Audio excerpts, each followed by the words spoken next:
태도와 또 교회로서의 감당해야 될 사명들, 그런 것들 들으면서 참 저도 이 청년의 때에 이 땅이 요즘 참 혐오와 또 분열과 또 진리가 흐려지고 있는 이 땅 가운데에서 저는 오늘 이 예배의 자리, 또 오늘 우리의 찬양의 자리가 정말 다시금 예수님이 우리에게 기름 부어주시는 그 자리가 되기를 간절히 소망합니다. 우리 시간 함께 신나게 찬양 드렸으면 좋겠습니다. 찬양하겠습니다.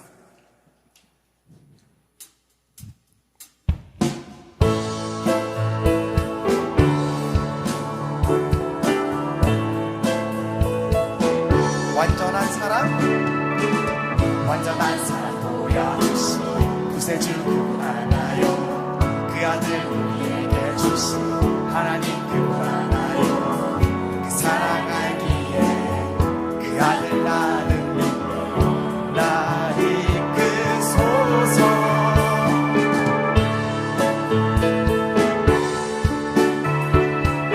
우리를 구원하신 주 찬양합시다. 구원하신 주 구원하신 주 나는 믿네 구원하신 주 나는 믿네 다시 오시면 나는 믿네 그분과 영원히 살기 그 사랑 알기에 그 아들 나는 믿네 나 이끄소서 예수 좋은 내 친구 내 곁에 계시네 영원히 변치 않네 좋은 내 친구 내 곁에 계시네 영원히 변치 예수 좋은 내 친구 좋은 내 친구 내 곁에 계시네 영원히 변치 않네 예수 좋은 내 친구 내 곁에 계시네 영원히 변치 완전한 사랑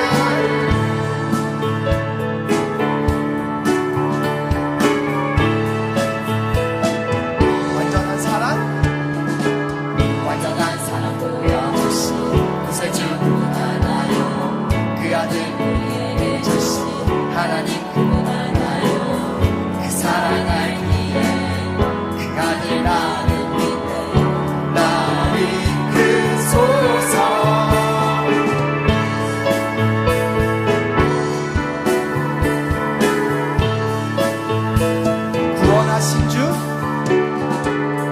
구원하신 주 나는 믿네 부활하신 주 나는 믿네 다시 오시면 나는 믿네 그분과 영원히 살기 그 사랑 알기에 그 아들 나는 믿네 나 이끄소서 예수 좋은 내 친구 내 곁에 계시네 영원히 변치 않네 예수 좋은 내 친구 내 곁에 계시네 영원히 예수 좋은 내 친구 예수 좋은 내 친구 내 곁에 계시네 영원히 변치 않네 예수 좋은 내 친구 내 곁에 계시네 영원히 변치 않네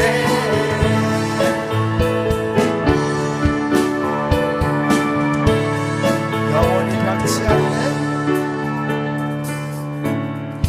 영원히 변치 않네 영원히 변치 않네 영원히 변 주님 변하지 않으시는 분이십니다. 영원히 변치 않네 영원히 변치 않네 영원히 변치 않네 영원히 변치 않네 영원히 변치 않네 영원히 변치 않네 영원히 주님의 사랑 변하지 않습니다. 영원히 변치 않네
영원히 찬양해 예수 신령과 진정으로 경배 드려 주님 사랑해요 주 사랑해요 영원히 찬양해 예수 신령과 진정으로 경배 드려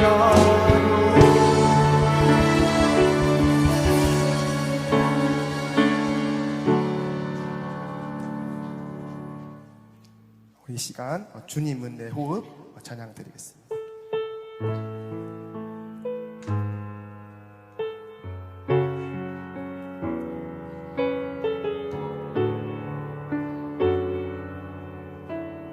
주님은 내 호흡 주님은 내 호흡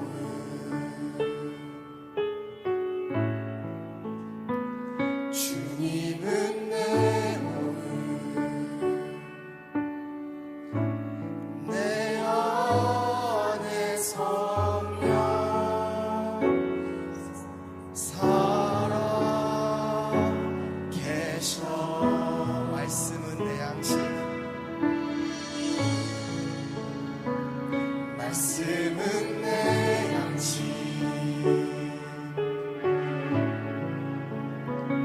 말씀은 내 양식 생명의 말씀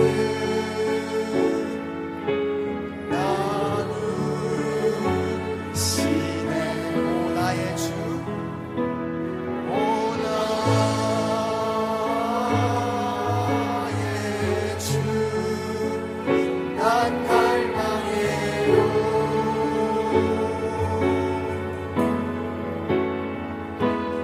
오 주 없이 난 살 수 없네 다시 하겠습니다 주님은 내 호흡 주님은 내 호흡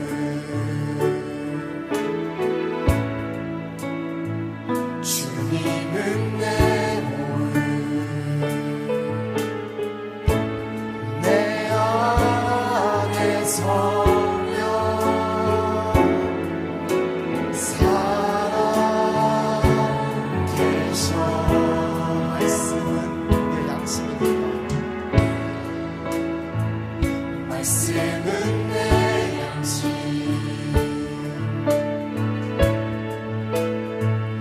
말씀은 내 양식 생명의 말씀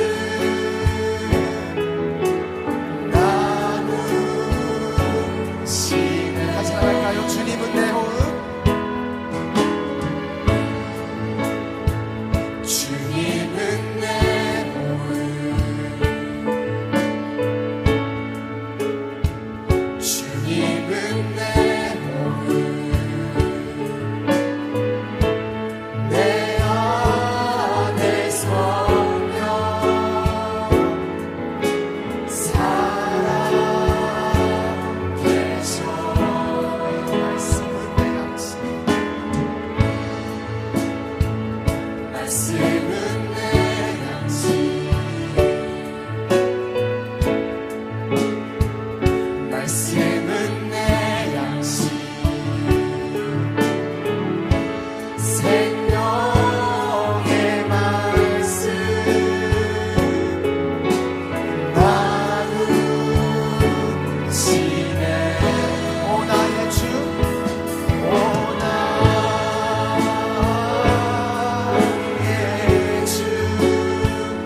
같이 주님과 같이 내 마음 만지는 분은 없네. 오랜 세월 찾아 난 알았네. 내겐 주밖에 없네. 내게 주밖에 없네.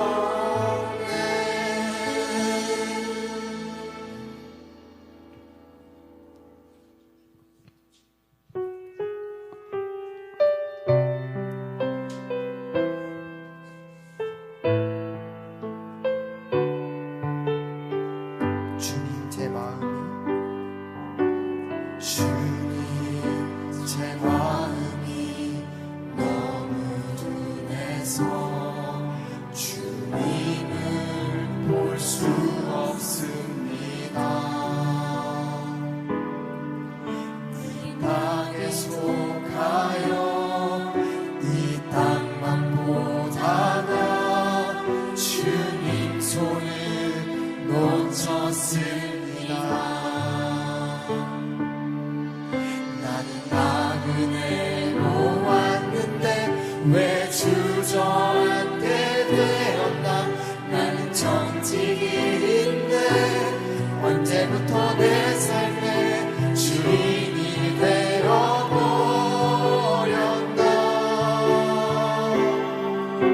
믿음이 없이는 기쁘시게 못하나니 고된 수고로 다 헛될 뿐이라. 믿음이 없어서 무너진 삶을 보는 자리에 다시 주님을 기다립니다. 주님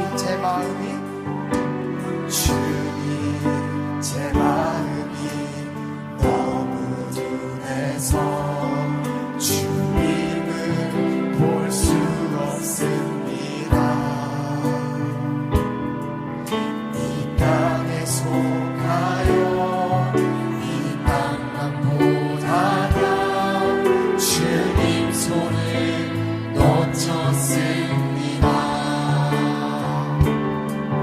나는 나그네로 왔는데 왜 주저앉게 되었나.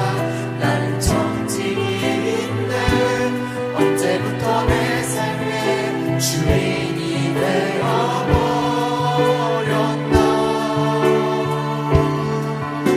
믿음이 없이는 기쁘시게 못하나니 주를 찾는 자 반드시 한다니. 믿음이 없어서 무너진 삶의 모든 자리에 다시 주님을 믿음이 없이는 기쁘시게 못하나니 고된 수고로 다 헛될 뿐이라.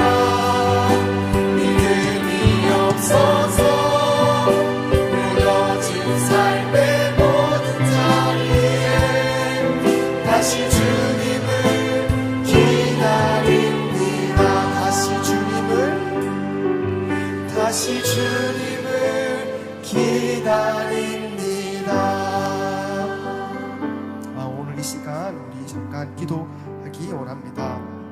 우리 이 시간 오늘 이렇게 기도합시다. 하나님, 혼란스러운 이 땅 가운데에서 우리를 치료하시고 품어주시는 그 주님 의지하여서 우리가 그리스도인으로서의 태도를 회복하고 실천하는 교회 공동체 되게 해달라고 이 시간 함께 기도하겠습니다. 기도드리겠습니다. 감사합니다.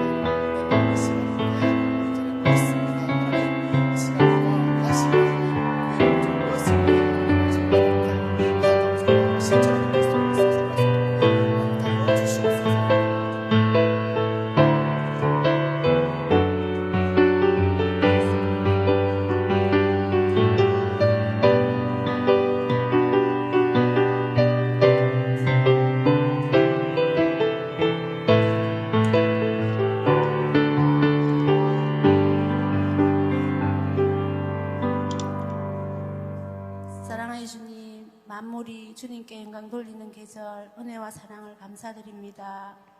귀한 시간 찬양 예배로 영광 돌리며 목소리 높여 주님을 경배할 수 있게 하여 주심을 감사드립니다. 그리고 저희 강복 성산교회 39주년을 축하하며 무한한 감사를 드립니다. 세상 일로 늘 분주해서 하늘 아버지를 생각 못하고 살 때가 많았음을 고백합니다. 그리고 하나님의 이름보다 내 이름을 빛내며 살 때가 많았음을 고백하고 회개합니다. 아버지 하나님, 주님의 큰 사랑으로 연초 저희들이 계획했던 일들을 하나하나 살펴보며 나약한 존재임을 알기에 주님과 늘 함께할 수 있도록 도와주시옵소서. 주님의 이름으로 무엇이든 구하며 행하여 주신다 하셨사오니 저희 강북 성산교회 미션 복음으로 사람을 살리고 키우는 교회, 키우고 고치는 교회, 또 74비전 7국의 4%의 영혼을 책임지는 교회, 7년 안에 4배 성장하는 교회 되게 하여 주시옵소서. 아버지 하나님, 저희 성도들 삶을 보살펴 주시기를 기도드립니다. 사업체에는 풍성한 은혜로, 직장에서는 쓰임받는 당당한 역할로, 학교에서는 성실과 열심으로 다시는 돌아오지 않은 시기를 알차게 보내게 하시며 모든 가정에 주님의 은혜와 사랑이 가득 넘쳐 온전한 평화가 깃들게 하여 주시옵소서. 오늘 말씀 인도하시는 진영준 목사님, 성령의 기름 부으심과 충만하심 안에서 전하는 말씀에 귀가 열리고 눈이 밝아져 성경을 더 잘 이해하고 또 사랑하게 하시고 말씀 안에서 주의 뜻을 알게 하여 주시옵소서. 이 모든 말씀 살아계신 거룩한 예수님 이름 받들어 기도드립니다. 아멘.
오늘 우리에게 주신 하나님의 말씀 함께 읽겠습니다.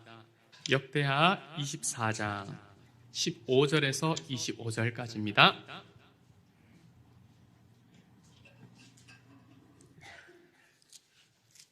구약 690면입니다.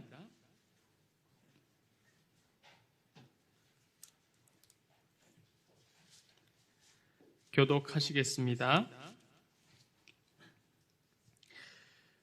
여호야다가 나이가 많고 늙어서 죽으니 죽을 때 130세라. 왕의 묘실 중에 장사였으니 이는 그가 이스라엘과 하나님과 그의 성전에 대하여 선을 행하였습니다. 여호야다가 죽은 후에 유다 방백들이 와서 왕에게 절하매 왕이 그들의 말을 듣고 하나님 여호와의 전을 버리고 아세라 목상과 우상을 섬겼으므로 그 죄로 말미암아 진노가 유다와 예루살렘에 임하니 그러나 여호와께서 그들에게 선지자를 보내사 다시 여호와께로 돌아오게 하려 하심에 선지자들이 그들에게 경고하였으나 듣지 아니하니라.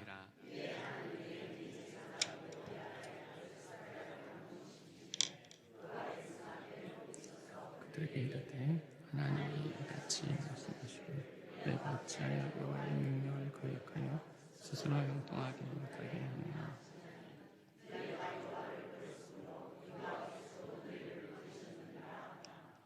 무리가 함께 꾀하고 왕의 명령을 따라 그를 여호와의 전 뜰 안에서 돌로 쳐 죽였더라. 여호야다가 베푼 은혜를 기억하지 아니하고 그의 아들을 죽이니 그가 죽을 때에 이르되 여호와는 감찰하시고 신원하여 주옵소서 하니라. 1주년 말에 아람 군대가 요아스를 치려고 올라와서 유다와 예루살렘에 이르러 백성 중에서 모든 방백들을 다 죽이고 노력한 물건을 다메섹 왕에게로 보내니라. 적은 무리로 왔으나 여호와께서 심히 큰 군대를 그들의 손에 넘기셨으니 이는 유다 사람들이 그들의 조상들의 하나님 여호와를 버렸으니 이와 같이 이름 사람들이 요아스를 징벌하였다. 함께 읽겠습니다. 요아스가 크게 부상하며 적군이 그를 버리러 간 후에 그의 신하들이 제사장 여호야다의 아들들의 피로 말미암아 반역하여 그를 그의 침상에서 쳐 죽인지라. 다윗성에 장사하였으나 왕들의 묘실에는 장사하지 아니하였더라. 아멘. 한국인들의 학습 방법, 서구의 학습 방법의 그 차이에 대한 논평을 본 걸 얘기 나누겠습니다. 핵심은 이거예요. 한국 학습 방법이 이상하다. 왜 이상하냐? 왜 답을 빨리 알아내는데 집중하느냐? 또 도움 받는 것이 너무 익숙하다. 또 많은 문제 유형만 자꾸 해서 빨리 경쟁에서 이기는, 빨리 풀이하는 것, 이것을 강조하는 거죠. 그러다 보니까 나중에 논문을 쓸 때 주장은 참 많은데 그 뒷받침되는 근거와 사고의 깊이, 학문의 깊이, 논리가 굉장히 얕다고 합니다.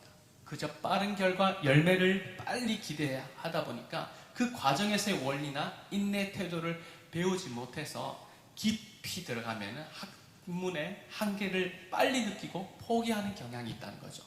반면에 서구 문화 학습 방법 가운데 답을 알아내는 과정 자체에 집중하는 게 있습니다. 스스로 찾아갈 수 있는 지혜를 가지도록 부모들이 가만히 기다려요. 엄마를 쳐다보다 엄마가 일단 기다려, 일단 할 수 있는 대로 계속 해봐. 이제 근성의 이 태도를 가르치는 거예요. 그리고 논문을 볼 때도 이 기초 학문이 좀 탄탄하고 학문적 깊이와 실력이 그런 부분에서 좋은 게 있다고 합니다. 그래서 논리적 토론과 방어가 잘 된다고 합니다. 그래서 결과가 조금 더디더라도 정확한 원리로 더 온전한 결과를 얻기 위한 인내의 태도를 이제 갖는다는 거죠. 절대적인 건 아니에요. 한국인들도 학문적인 깊이가 굉장히 해외에 나가면 잘 따라가요.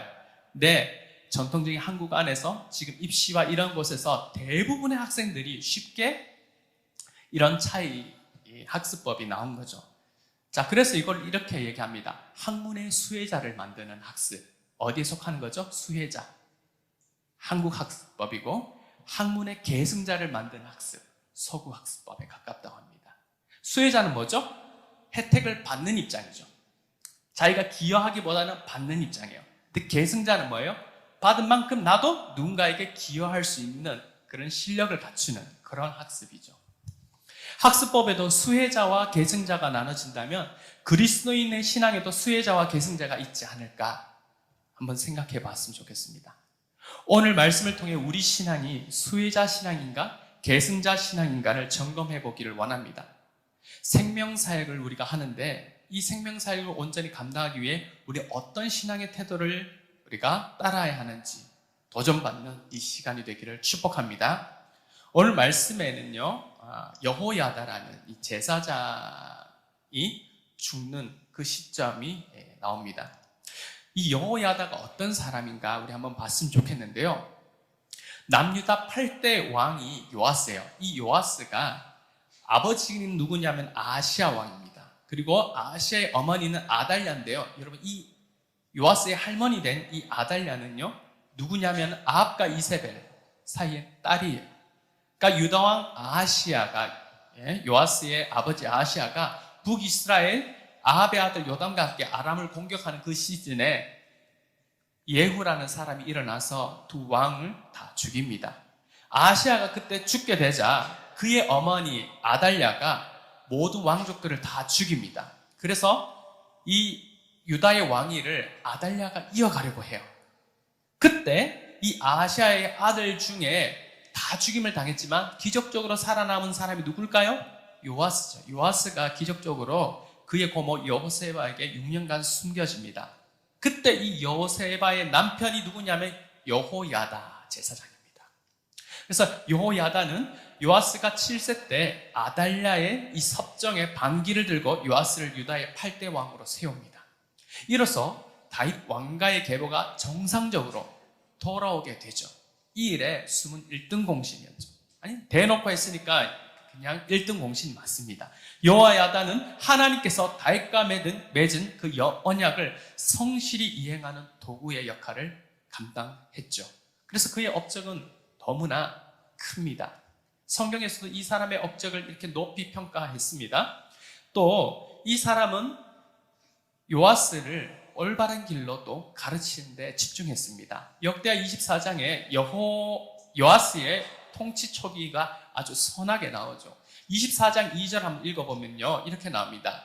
제사장 여호야다가 세상에 사는 모든 날에 요아스가 여호와 보시기에 정직하게 행하였으며, 여호야다가 있을 때 정직하게 행할 수 있었다. 그 영향을 받은 거죠. 어릴 때부터 그 제사장 집안에서 하나님을 어떻게 섬겨야 되는지 가르침을 받았다는 거죠. 그리고 이 요아스 시대 때 뭔가 문제가 아직 계속 남아있는 게 있었습니다. 그게 뭐냐면은 요아스의 할머니 아달랴가 그 우상 숭배자잖아요. 그의 아들들과 함께 여호와의 성전을 많이 훼손했습니다. 성물들도 이 바알 숭배하는 이런 여러 가지 기물들로 이렇게 용도를 바꾸고 그렇게 해서 굉장히 많은 것들이 이제 빼앗겼죠. 그 뒤로 성전이 제대로 보수되지 않은 채 방치되어 있었어요. 그때 이 요아스는 이 성전을 보수하기 위해서 체계적으로 모든 백성에게 정한 세금을 내고 전문 기술자에게 돈을 주고 맡겨서 성전을 보수하고 또 성물들도 새롭게 다시 구별해 만들게 했죠. 그렇죠? 자, 그렇게 되었던 이 14절을 한번 읽어보면 좋겠는데 14절 노란 글씨 읽어보겠습니다. 시작. 여호야다가 세상에 사는 모든 날에 여호와의 전에 항상 번제를 드렸더라.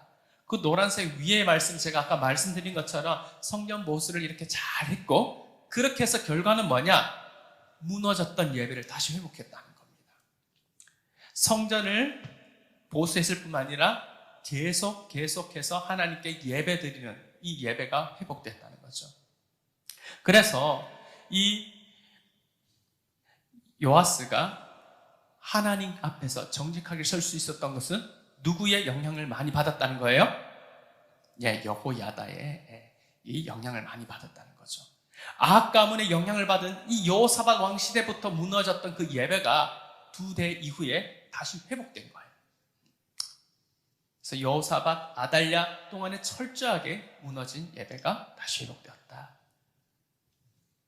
그렇게 하나님 앞에 신실하게 서 있던 이 여호야다, 하나님께서 축복해 주시겠죠.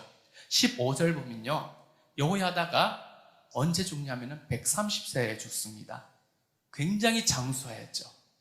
이것은 무엇을 알 수 있을까요? 하나님께서 그의 신실함을 기억하시고 그의 연수를 길게 하셔서 그 온전한 계획을 이룰 수 있도록 하나님께서 도와주신 거죠.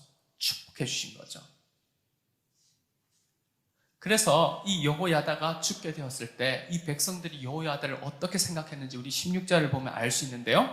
무리가 다윗성 여러 왕의 묘실 중에 장사였으니, 여호야다는 제사장이었지만 백성들이 그를 다윗성 여러 왕들의 묘실에 장사했답니다. 뭘 말해줍니까?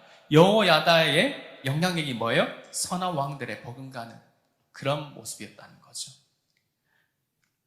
아달랴로부터 목숨을 걸고 요아스를 지켜낸 용기가 있었던 사람입니다.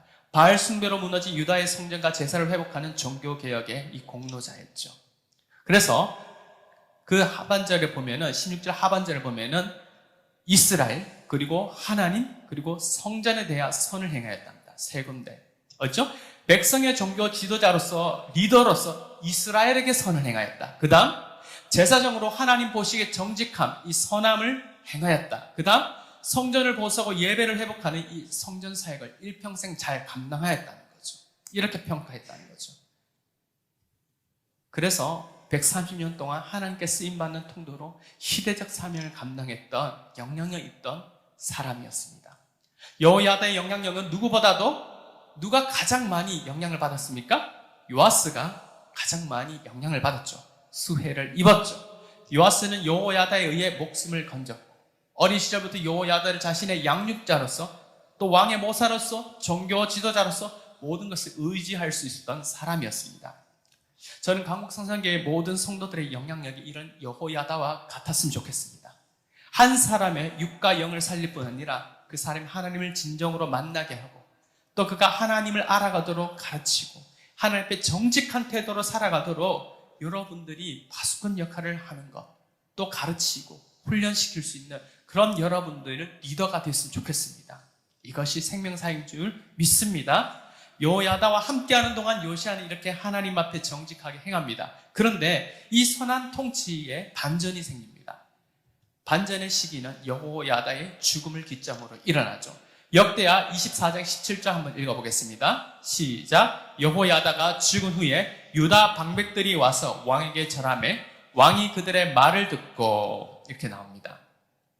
여호야다가 죽은 사건이 요아스의 신앙의 전환점이 되었습니다.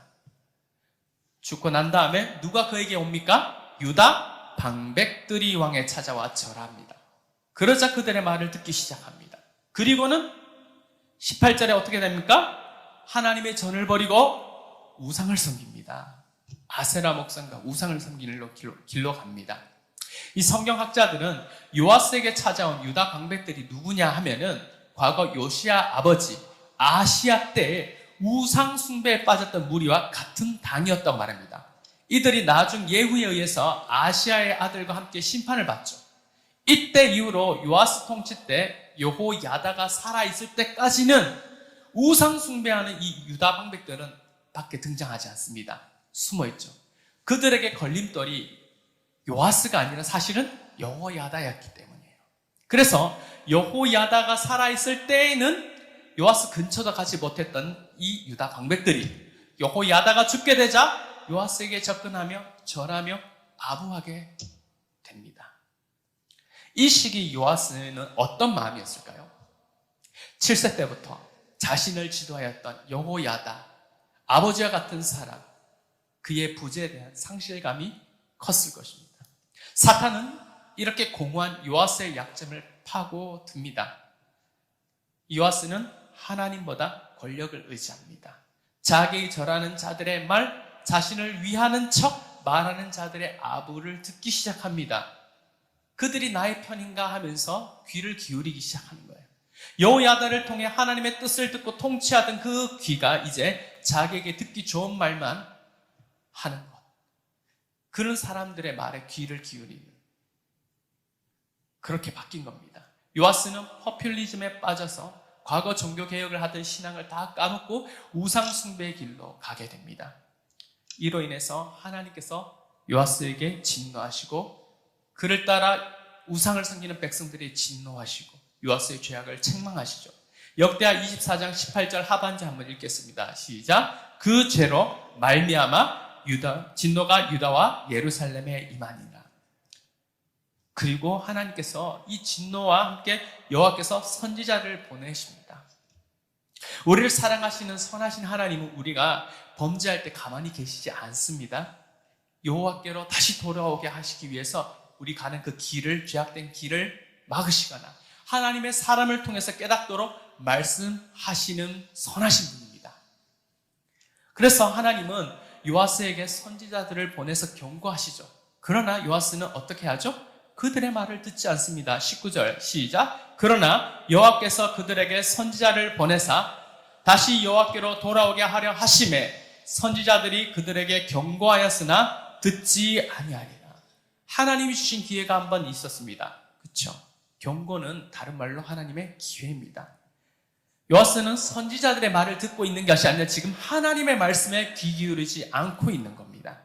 여호와께로 돌이킬 수 있는 기회를 지금 스스로 놓치고 있어요. 지금 요아스는 믿음의 뿌리가 약합니다. 하나님이 맡기신 이 청지기 왕으로서의 사명을 또 잊어버리고 우상 숭배에 빠진 자신의 영적 상태를 돌아볼 수 없는 지경에 이르렀습니다. 그래서 하나님은 요아스에게 한 번에 더 기회를 주십니다. 이제는 누구를 통해서 하냐면은 여호야다의 아들 스가랴를 통해서 말씀합니다. 성경학자는 여호야다의 손자라고도 말합니다. 손자도 아들이라고도 이렇게 표현하기 때문에 손자라고 이렇게 하는데 20절 한번 읽겠습니다. 시작. 이에 하나님의 영이 누구에게? 제사장 여호야다의 아들 스가랴를 감동시키매 그가 백성 앞에 높이 서서 그들에게 이르되 하나님이 이같이 말씀하시기를 너희가 어찌하여 여호와의 명령을 거역하여 스스로 형통하지 못하게 하느냐 하셨나니 너희가 여호와를 버렸으므로 여호와께서도 너희를 버리셨느니라. 하나님이 주신 두 번째 기회는 바로 여호야다의 손자에 통해서 책망하는 거였습니다. 여러분, 왕을 책망하는 자리에 서는 거 쉬운 일일까요? 쉽지 않습니다. 왕과 함께하는 저 정치적 주류 모두를 함께 책망하는 일은 목숨을 걸어야 하는 일이었죠. 그런데 이것이 가능했던 이유는 뭐죠? 스가랴에게 무엇이 임하였습니까? 하나님의 영이 임합니다. 하나님이 영이 임할 때 그는 백성 앞에 높이 서서 하나님의 말씀을 가감없이 용기 있게 선포합니다. 너희가 어찌하여 여호와의 명령을 거역하여 스스로 형통하지 못하게 하느냐? 너희가 여호와를 버렸으므로 여호와께서 또 너희를 버리셨느니라. 요아스가 이 말씀을 들으면 어떻게 해야 됐을까요? 다윗과 같이 즉시 주의를 물리고 하나님 앞에 겸비하여 내가 범죄하였노라 하며 겸손히 회개해야 했죠. 하지만 요아스는 정반대의 반응을 합니다. 21절에 보면 이렇게 말합니다. 무리가 함께 꾀하고 왕의 명령을 따라 그를 여호와의 전 뜰 안에서 돌로 쳐 죽입니다. 요아스는요, 지금 진리를 미워하는 무리, 그 우상 숭배자 유다 방백들과 한 마음이 되었습니다. 그래서 무리와 함께 꾀하고 왕이 명령하여 재판 없이 스가랴를 돌로 쳐 죽입니다. 요아스가 재판 없이 무리의 요구에 따라 의인 스가랴를 죽이는 장면을 볼 때 무엇이 생각나십니까? 재판 없이 저 무리의 요구를 들어서 죄 없으신 분을 십자가에 넘겨준 저 빌라도와 같은 죄악이 생각이 납니다. 요아스가 어떻게 이렇게 끔찍한 죄악을 저지를 수 있었을까요? 역대상 24장 22절에 이렇게 나옵니다. 요아스 왕이 스가랴의 아버지 여호야다가 베푼 은혜를 기억하지 아니하고 은혜를 모릅니다.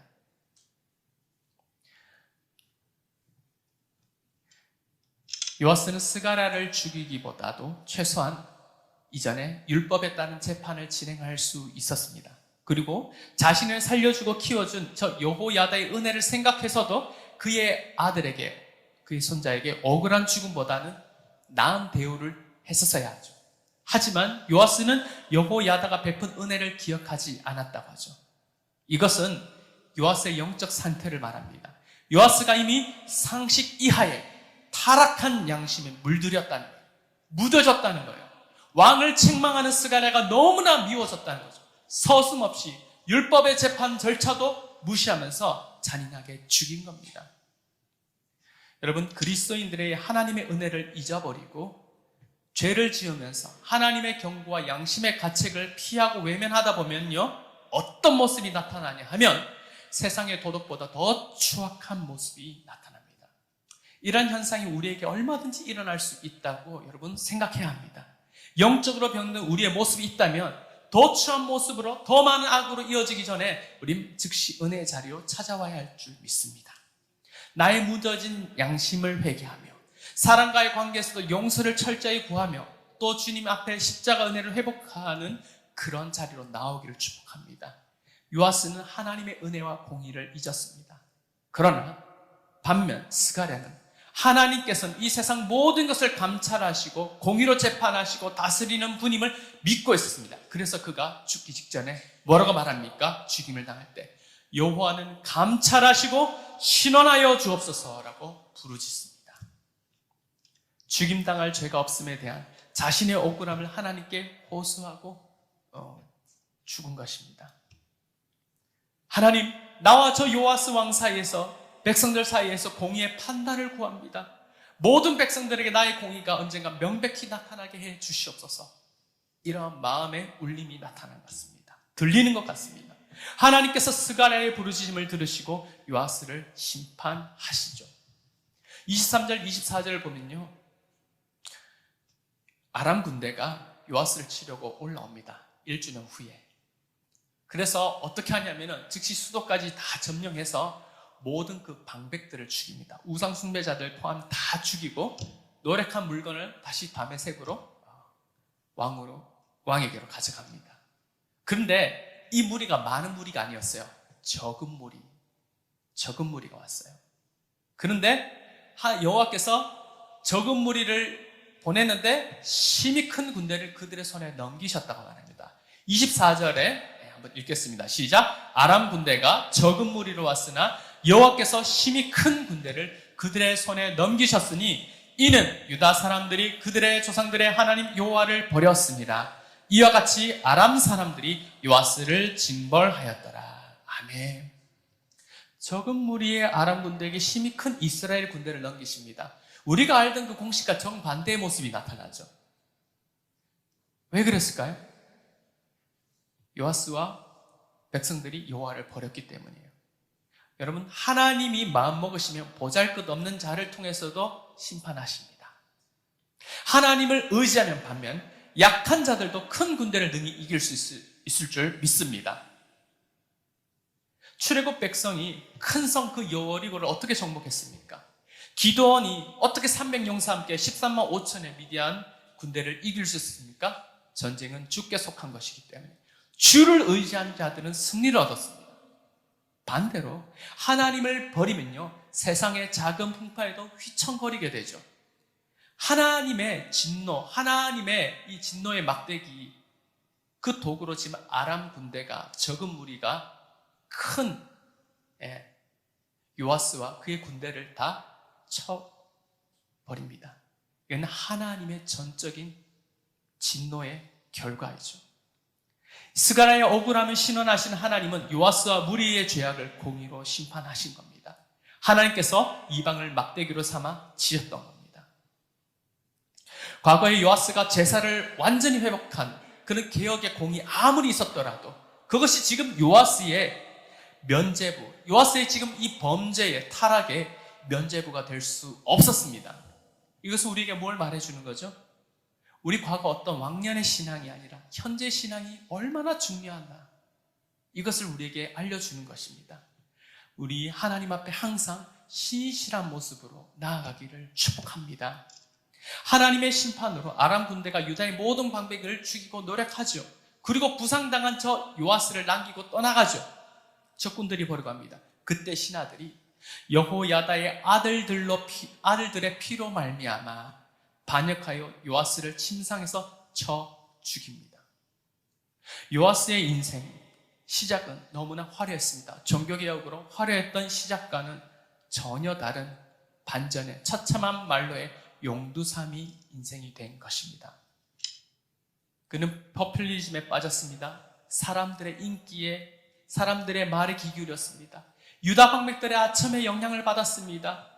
억울한 죽임을 명령했습니다. 우상숭배, 스가랴를 죽인 이 범죄로 하나님의 심판을 그가 받을 줄 알았더라면 요아스의 신앙의 태도는 좀 달라져 있지 않았을까요? 우리는 이 요아스의 변심을 반면교사 삼고 하나님이 기뻐하시는 신앙의 태도를 회복해야 할 줄 믿습니다. 80년대 말 90년대 사이에 아주 유명했던 복서가 있습니다. 이 복서는 치안이 좋지 않기로 유명한 뉴욕 브루클린 브라운스빌에서 자랐습니다. 이 사람은 10살에 깽단에 들어가 온갖 범죄를 일삼다가 소년원에서 그의 재능을 알아본 이 복싱 코치의 소개로 커스 다마토라는 뛰어난 코치를 만납니다. 이 커스 다마토는 이 소년이 출소한 이후에 복싱과 또 글과 예절 같은 걸 가르치면서 훌륭한 인재로 만들려고 했어요. 그래서 커스 다마토는 이 소년이 16세 됐을 때 그의 어머니가 돌아가시자마자 자신의 양자로 받아들입니다. 그리고 자신의 집에서 데려와 키웠습니다. 그래서 그 커스 다마토와 함께 있는 이 소년은 승승장구해서 세계의 복싱 단체의 챔피언 타이틀을 얻기도 했습니다. 하지만 이 커스 다마토가 77세에 폐렴으로 죽고 난 뒤 아버지를 잃은 슬픔과 같은 상실감을 느낍니다. 그리고 그의 주위에 누가 옵니까?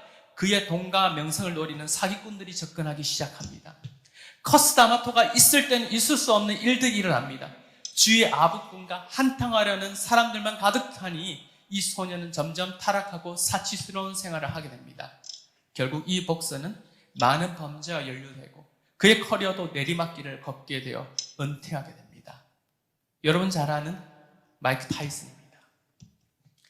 타이슨이 커스 다마토, 이 코치의 그런 헌신적인 가르침 속에서 스스로 자신을 지키고 분별할 수 있는 인격자이자 프로 운동선수로서의 그 태도가 준비되었다며 어떻게 달라졌을까요? 그의 인생이.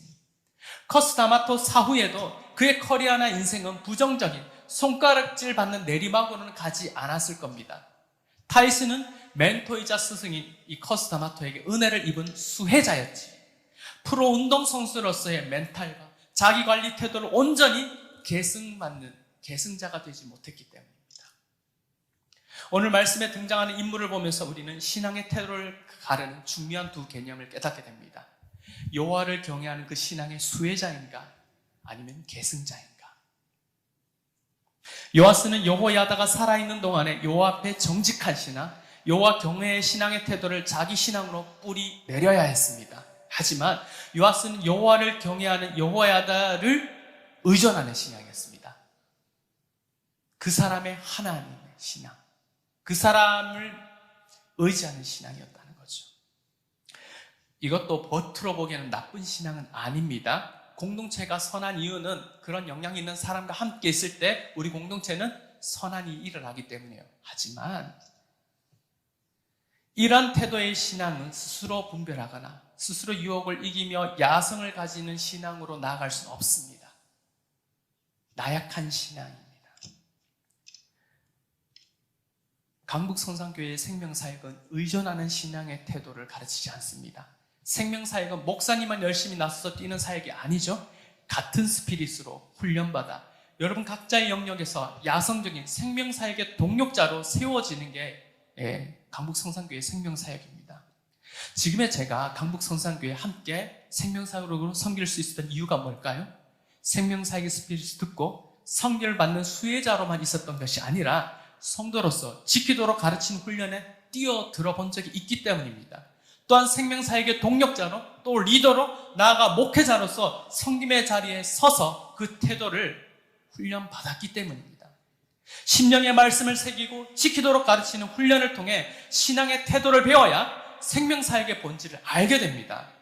여러분, 말씀 듣고 좋았습니다가 아니라 그 말씀이 교훈하는 태도대로 내 삶을 던져 순전하고 훈련받고 적용해서 생명사역자로 동력자로 세워지기를 축복합니다. 특별히 이곳에 있는 우리 청년들이 그런 동력자가 되기 위해서 제가 기도하며 가고 있습니다. 여러분 이런 동력자로 세워지기를 축복합니다. 공동체 안에 있을 때 내 신앙의 미성숙함을 꼭 다룬받을 수 있기를 바랍니다. 성숙한 공동체에서의 부흥을 경험하고 또 많은 사역적 성공들을 여러분 누릴 수 있습니다. 근데 그것이 마치 내 신앙의 결과인 줄 착각할 수 있습니다. 다른 누군가를 통한 신앙 환경이 아니라 스스로 여러분이 하나님을 의지하며 하나님을 선택하는 야성적인 그 신앙의 훈련이 필요합니다. 요아스는 하나님으로 만족하는 신앙의 태도를 훈련받지 못했습니다. 여호야다를 통해서 여호야다의 신앙의 수혜자였지 그의 신앙의 태도를 계승받지 못했던 것입니다. 계승받지도 못하면서 안주했던 이유가 뭐죠? 여호야다가 오래 살았잖아요. 오랫동안 내 옆에 있으니 자신의 왕권이 안정되었고 모든 것이 편했습니다. 요시야는 여호야다 130년을 장수하는 동안에도 그의 나중을 생각하지 못했습니다. 저는 강북 성산교회 39주년을 맞이했는데 우리의 미래를 생각할 때 나태하고 안일한 모습이 아니라 우리 미래를 준비할 수 있는 야성적인 이 훈련에 뛰어들 수 있기를 바랍니다. 성경에는 수혜자의 태도가 아니라 계승자의 태도로 신앙 생활을 한 사람들, 많은 모델들이 있습니다. 오늘 본문에서는 여호야다의 신앙을 계승한 스가랴죠. 우리는 가정 안에서 이런 건강한 이 태도를 물려줄 수 있는, 계승할 수 있는 사람들이 되기를 기대합니다. 우린 가정에서의 신앙이 얼마나 중요한지 오늘 본문에서 배우죠. 요아스는 그의 아버지에게 이런 신앙의 태도를 물려받을 수 없었습니다. 그렇다면 7세 때 자신을 왕으로 세워줬고 그를 거둬줬던 여호야다에게서라도 배우는 제자의 열정이 있어야 했죠. 제자의 열정에 좋은 모델이 누가 있을까요? 엘리야의 신앙과 영감을 계승한 엘리사를 통해서도 볼 수 있습니다. 엘리사는 엘리야의 신앙의 원천이 하나님 영감에 있다는 것을 깨닫습니다. 그래서 스가랴에게 하나님의 영이 임하듯이 엘리사도 갑절의 영감을 구하자 북이스라엘 향한 하나님의 경고와 기회의 메신저 담대하게 설 수 있었다는 거죠. 계승자는요, 영성을 배웁니다. 영성이 뭐죠? 하나님과의 관계예요. 이 관계에서 성령의 충만함도 나타납니다. 계승자는 하나님의 영이 함께하는 사람으로서 그 야성적인 신앙의 태도를 배우는 사람이 야성적인 신앙입니다. 그것이 계승자입니다. 예수님께서도 제자들이 이러한 영성으로 야성적인 신앙을 가져야 할 필요를 아셨습니다. 요한복음 16장 7절, 13절, 14절에 이렇게 나옵니다. 그러나 내가 너에게 실상을 말하노니 내가 떠나가는 것이 너에게 유익이다. 왜 떠나가는 유익이라고 합니까? 주님이 옆에 계시니까. 계시면 우린 편하다는 거예요. 계실 때 우리는 든든하다는 거예요. 그러나 그때는 제자들이 예수님과 일치되지 않는 평행선을 가는 그런 모습이 많이 나타났습니다. 그러나 예수님이 가시고 난 다음에 기다린 그 성령이 그들에게 임하였을 때, 내주하는 성령의 충만함을 입었을 때 그는 비로소 제자들은 예수님의 길을 목숨을 걸고 따라갈 수 있게 되었다는 거죠. 보혜사가 오셨을 때 그가 너희를 인도한다. 진리의 영이 오시면 너희를 인도한다. 내 영광을 비로소 나타낼 수 있다. 야성적인 신앙은 영성이라는 거예요. 하나님의 영이 임할 때 가능하죠. 오늘 스가랴에게 하나님의 영이 임했습니다. 엘리사도 엘리야에게 하나님의 갑절의 영감을 구했습니다. 예수님도 우리에게 주의 영으로 충만하여서 그 야성적인 신앙의 계승자가 되기를 원하셨습니다. 오늘 우리가 계승자가 되기 위해서는 우리 선배의 성령의 충만한 그 신앙의 야성적인 그 모습을 우리가 닮아가야 할 줄 믿습니다. 예수님께서 제자들이 사람을 살리고 키우고 고치는 생명사역자의 계승자가 되기 원하셨죠. 옆에 계신 것이 아니라 내 안에 주님을 모실 때 가능하다고 말씀하시는 것이죠. 성도 여러분, 예수님이 하셨던 생명사역을 우리가 계승하고 감당하기 위해서는 성령의 역사가 일어나야 하는데 어떻게 우리가 풍성히 이런 계승자로서의 그 사역을 감당할 수 있을까요? 우리 교육자들이 예수님 명령을 따라 여러분들을 지키도록 가르치고 훈련하죠. 그럼 여러분은 훈련에 뛰어드시면 됩니다. 그리고 섬기는 과정에서 놀라운 성령의 은사를 발견하게 됩니다. 그리고 여러분이 깎이는 과정 가운데, 섬기는 가운데 여러분들의 성품이 예수 그리스도를 닮아가는 열매도 나타납니다. 그리고 세상에서 구별된 모습으로 살아가는 용기가 나타나는 거죠. 그 영성 속에서. 그리고 현실에 안주하지 않는 야성도 여러분 나타납니다. 우리 청년들이 스가랴와 같이, 엘리사와 같이, 제자들과 같이 생명사의 훈련에 더 뛰어들고 하나님의 영에 충만하여서 세상이 감당 못하는 그러한 리더로서 영향력 있게 세상에 나아가기를 축복합니다. 하나님 앞에 신실하고 정직하고 뿌리 깊은 신앙의 태도 계승자 청지기로 살아가기를 축복합니다. 오늘 말씀 정리합니다. 우리는 수혜자인가 계승자인가? 이런 말씀의 제목으로 수혜자 신앙이 뭔지를 우리 한번 보았습니다. 의존하는 신앙, 누군가 옆에 있을 때 내 마음이 편하고 안전하다. 이것은 나태함을 이어줄 수 있습니다. 야성이 없습니다. 그리고 하나님의 은혜를 잊어버리면 우리의 양심이 와인받아서 더 끔찍한 범죄를 갈 수 있습니다. 사명을 잊고 우상을 따르는 그런 모습으로 갈 수 있다는 것을 우리는 배웠습니다. 반면에 계승자 신앙은 무엇입니까? 훈련과 성김에 뛰어듭니다. 신앙의 태도를 배웁니다. 야성을 배웁니다. 영성을 배웁니다. 성령으로 담대히 사명을 감당하는 청지기로서 시대적 사명을 감당할 수 있는 사람이 될 수 있습니다. 강북성산교회 39주년에 하나님이 주시는 우리는 무엇을 계승해야 하는가? 생명사역자로서 어떤 태도를 우리가 계승해야 할 것인가?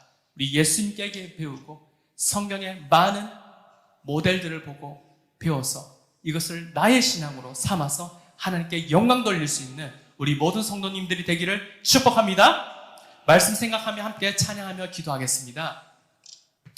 믿음이 없이는 함께 찬양하겠습니다.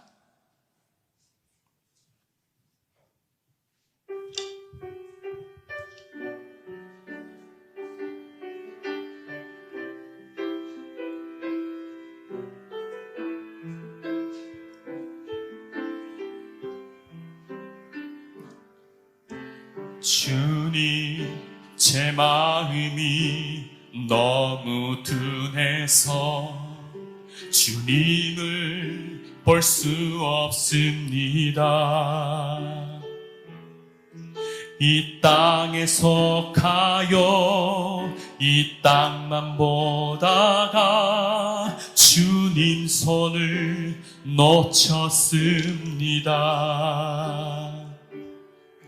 나는 나그네로 왔는데 왜 주저앉게 되었나? 나는 청지기인데 언제부터 내 삶의 주인이 되어버렸나?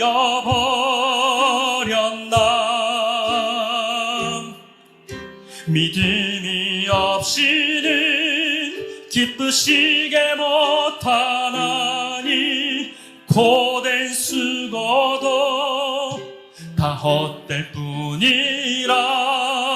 믿음이 없어서 무너진 삶의 모든 자리에 다시 주님을 기다려. 우리 다시 한번 말씀 생각하면서 고백하겠습니다. 주님, 제 마음이 너무 둔해서 주님을 볼 수 없습니다. 이 땅에 속하여 이 땅만 보다가 주님 손을 놓쳤습니다. 나는 나그네로 왔는데 왜 주저앉게 되었나? 나는 청지기인데 언제부터 내 삶의 주인이 되어버렸나? 믿음이 없이는 기쁘시게 못한 고된 수고 다 헛될 뿐이라.